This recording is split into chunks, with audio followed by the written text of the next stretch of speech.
Hey, what's going on, everybody? Steve Rakin here. Good morning. Hopefully you're having a great day. Was just reading through my YouTube comments, which I do pretty much every morning. So thank you, everybody who comments on my videos. I appreciate all the love.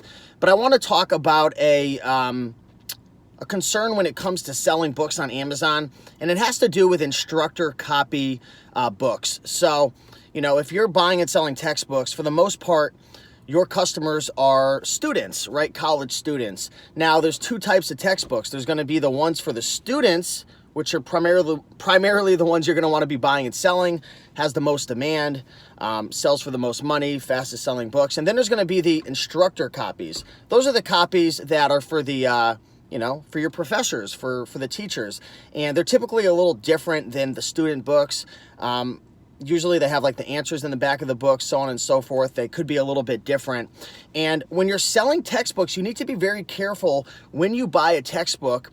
If it's an instructor copy, you need to make sure that you're listing that under the Amazon listing that says instructor copy.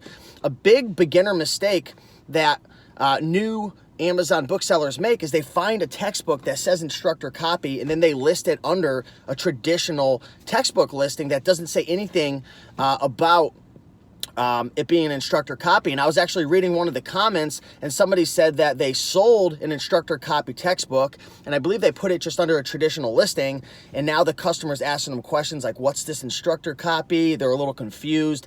I'm not sure if they're initiating their refund or not, but they might. I'm not sure. I know these books are a little different, the instructor versus the traditional ones. So let me ask you, let me say this right here. If you're going to buy an instructor copy, you need to make sure, one, you're listing it under the correct listing. Number two, make sure there's enough profit.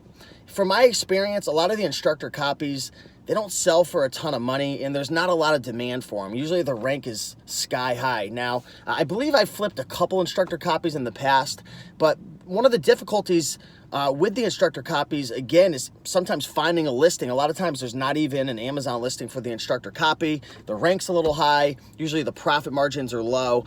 And I don't know, I just haven't done very, very well with instructor copies. So that's the tip. If you see an instructor copy, make sure you list it under the right listing. Please put it in the item description that it is an instructor copy, because sometimes people do not read the titles, so on and so forth. So you definitely got to be careful with it. But there's money. There's money to be made in those instructor copies, but it's a little harder to do versus the regular traditional textbook. So for the person out there who wrote that comment, just, tell them what it is.